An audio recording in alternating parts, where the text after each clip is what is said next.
Hello students, we're going to pick up where we left off discussing the populations that often demonstrate symptoms of dysphagia. This is part 2 of our look at the kinds of adult individuals that we might encounter that are going to demonstrate difficulty in one or more stages of swallowing. So let's go ahead and get started. So we had talked about diseases in the previous part. Let's go ahead now and talk about surgical cases. I think it makes intuitive sense that individuals who have had head or neck surgery may accidentally have had some kind of trauma during that surgery that affects their ability to swallow. A lot of this disability that occurs after surgery also can be found in individuals who have other kinds of surgeries that really have nothing to do with the pharynx per se. Now let's go ahead and talk about the logically anticipated cases. So these would be head and neck surgery patients in the process of getting in, let's say, to do C-spine surgery. Nerves as well as the muscles are being pushed or cut out of the way. Certain kinds of surgical approaches can cause more damage as structures need to be removed from the area where the actual surgery is taking place. So nerves can be temporarily or in some cases permanently impaired as a result of the surgical procedure itself. The other obvious cases where you might suspect that there would be some kind of dysphagia would be cases where there's a resection or removing structures that we think of as being crucial for swallowing. So this would be the epiglottis, the tongue, buccal tissues, tumors, etc. And a lot of the cancer patients who have these kinds of surgeries often experience radiation and chemo as well. And radiation in particular has a particular scarring effect, it can, on surface structures and in some cases deep structures. Less intuitively thought of as surgical trauma cases that might have a swallowing impairment would be almost any surgery. For surgeries where there is a general anesthetic, the person is typically intubated or often intubated, and the process of putting essentially a method to maintain the airway in past the vocal folds can sometimes bruise or nick or even paralyze one of the folds. And this is going to remove one of the airway protection mechanisms that we depend on to keep our airways safe. So anytime you get a surgical patient and the referral is for a swallowing disorder, even though the surgery was on their leg, it's really not that surprising. The good news about intubation as a cause of difficulty for swallowing is that those cases typically improve. I wanted to say a brief word about medications that might affect swallowing. These are medications that any patient in the hospital or any of your adult cases could be taking. And it's another good reason to remind yourself to include this in the information that you get as part of their medical history. Your book does a great job of listing lots and lots of medications that might cause some kind of a swallowing problem. I thought I would highlight a few that seem to be present often, at least in the patients that I've seen. Patients with traumatic brain injury or any kind of head injury, even post-surgical brain surgical patients are often on sedatives to keep them quiet and may also be on anti-seizure medications. Patients who have milder medical issues may also be on anti-seizure medications or sedatives. These, by their nature, can change sensory transmission and, in general, sensory motor function. Especially if the patient already has some symptoms of dysphagia. So think about your TBI patient who is on anti-seizure medication, but who also, even before those meds were prescribed, was demonstrating, reduced oral sensitivity and delayed initiation of the pharyngeal phase. So those patients can be complicated, and it's certainly something to discuss with the physician. Other drugs that might affect swallowing include antidepressants, antihistamines, anything that reduces sorts of sensitivity and or reduces saliva has the potential to affect swallowing ability. The next class of medical diagnoses that I want to discuss have to do with patients who have respiratory difficulties. Now recall that respiration is an integral part of PO intake. In particular, you have to coordinate when you are breathing versus when you are swallowing. So for patients who have respiratory disease or difficulties, swallowing and PO intake can be very tricky. Some of the terms that you might see in the medical charts of individuals who have respiratory problems include the terms dyspnea, that's difficulty breathing. You might also see the word tachypnea. So tachy as a prefix means too rapid or too much. So we are expecting most adults to breathe about 12 breaths a minute, so about 12 breaths every minute. If the breathing rate is more than 20 breaths a minute, then we say the patient has tachypnea. If the respiratory rate is really quite a bit above normal, so let's say 30 breaths per minute and above, that may indicate that the patient is not going to be able to tolerate swallowing PO substances because they cannot safely coordinate periods of non-breathing during the swallowing cycle.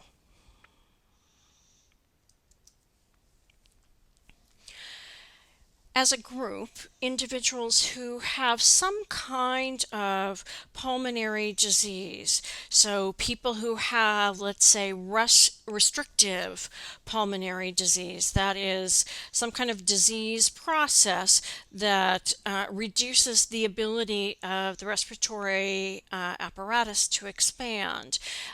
These people are much more at risk. Because they are going to be oxygen depleted in general, and they are much more likely to breathe in after swallowing as opposed to breathe out after swallowing. Now recall that the normal process of swallowing involves holding the breath or blocking airflow during the swallow itself, and then a small escape of air after the swallow is complete. If you breathe in right after the swallow, you're much more at risk for penetration aspiration, especially if there is any residue at all still left in the pharyngeal pathway. It can go right on into the airway.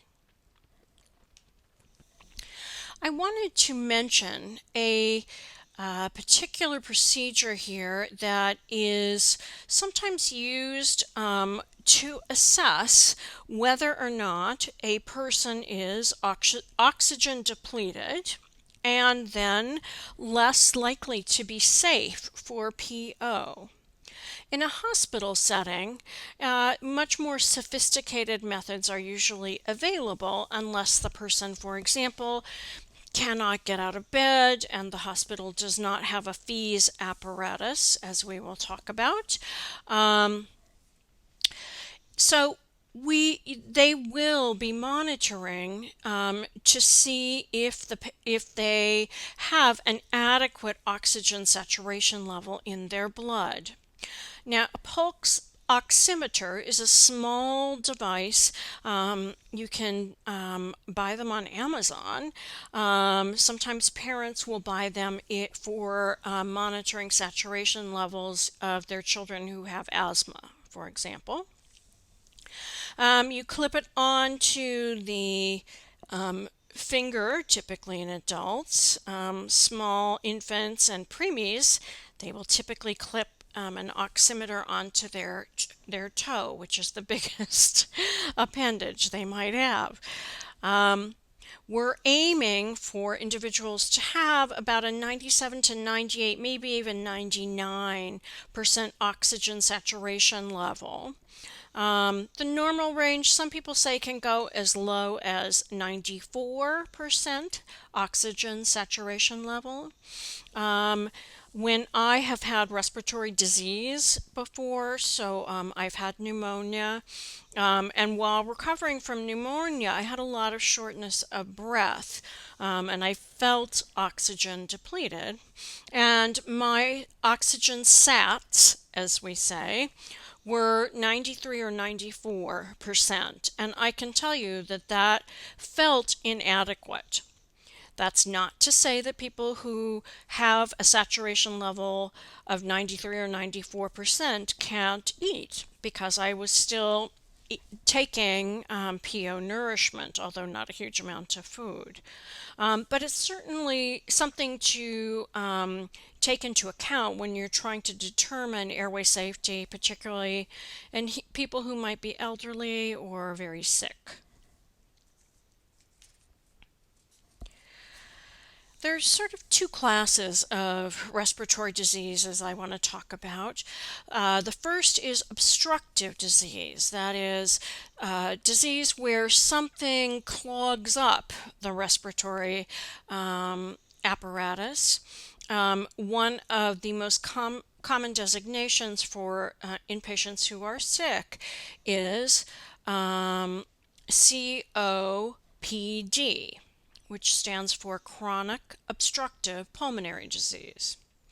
This includes, like the term dementia, includes a wide range of possible medical diagnoses, everything from bronchitis to asthma to more serious diseases like emphysema and cystic fibrosis. What happens is, as the airway shrinks or is clogged or has mucus, the path for the airflow through the pulmonary system is full of greater resistance than is the case with a healthy pulmonary system. So when the air flows through the decreased space, there is more resistance. Thus, there needs to be more effort during respiration. If you have chronic obstructive pulmonary disease, or even not that designation, but perhaps bronchitis, in general, it restricts the number of breaths that you take per minute because it's a lot more work. It's also very fatiguing just to breathe in and out, and hence the fatigue that we often find in COPD patients. You also find that the exhalation or expiratory phase is greater than normal because it's very difficult to get the air back out. So it's difficult to breathe in, and there is an extended expiratory phase as well.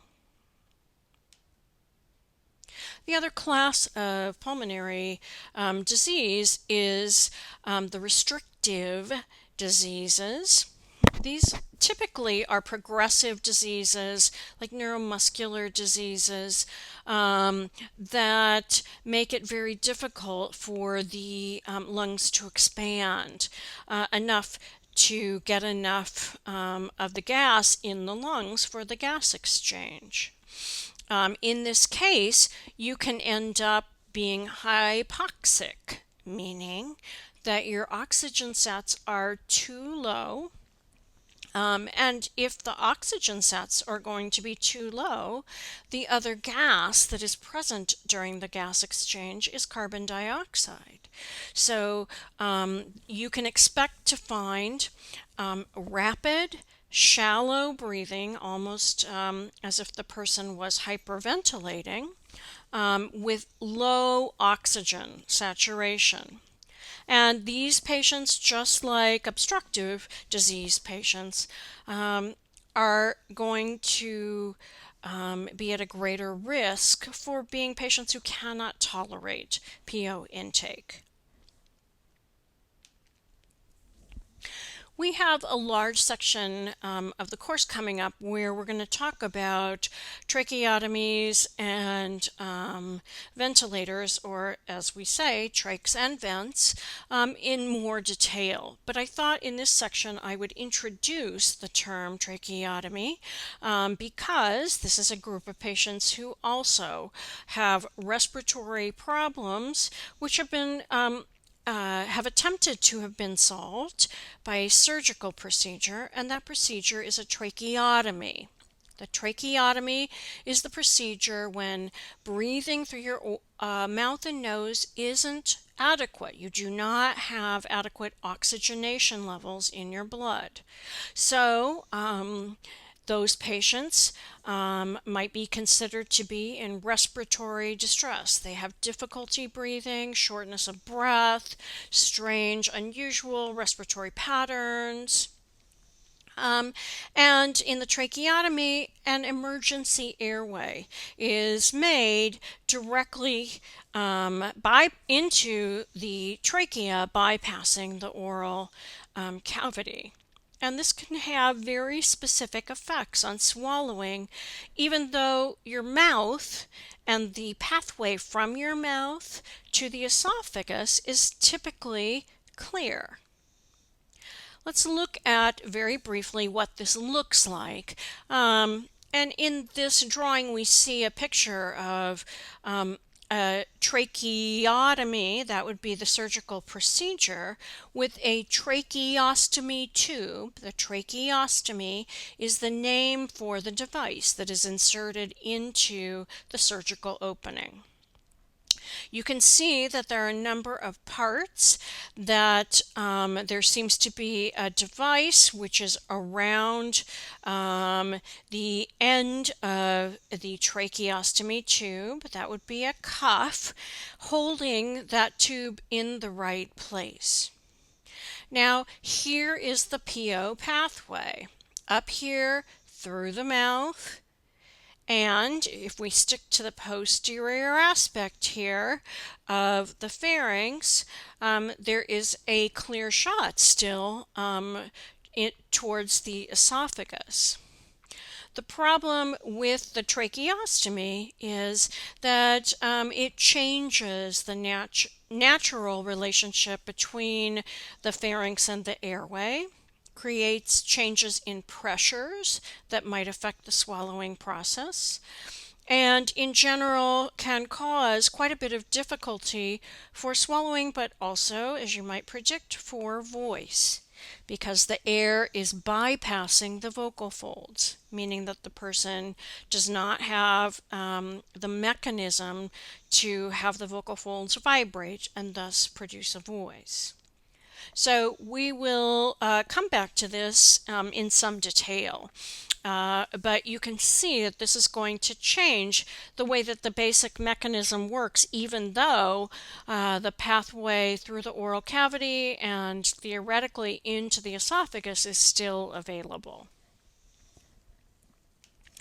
Along with patients who might have a tracheotomy, there are patients who have enough respiratory distress and inability to breathe who require mechanical ventilation.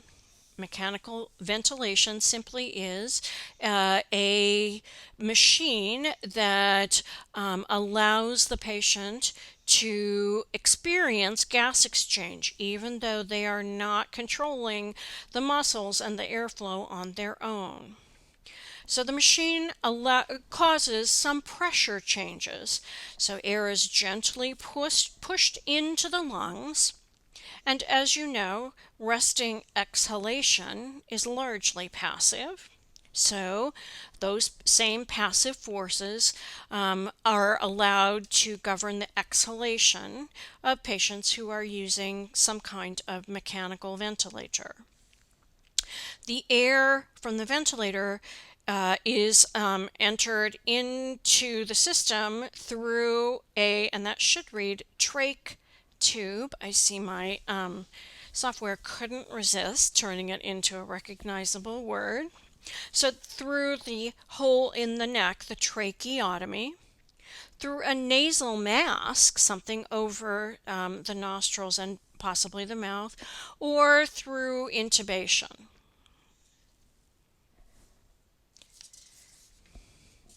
Well, we'll come back to those two topics later on, as I mentioned, but I wanted to proceed to the last topic, or the last type of disorder, and that would be esophageal disorders.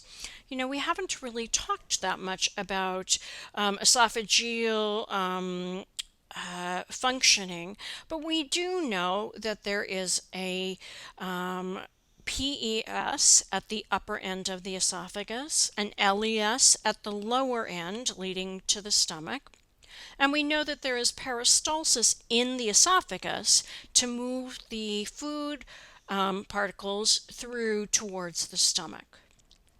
Just like any other part of the human body, there are things that can go wrong. I've listed just a few that are probably the most common. The first is a disorder called Zenker's diverticulum. And you may have studied a little bit about diverticulum or diverticulitis in your voice class. Essentially, these are small outpooching or small pockets that form in the pharyngeal wall. So that could be in the pharyngeal wall superior to the UES PES, could be within the PES itself, or it can be in the upper part of the esophagus right below the UES PES.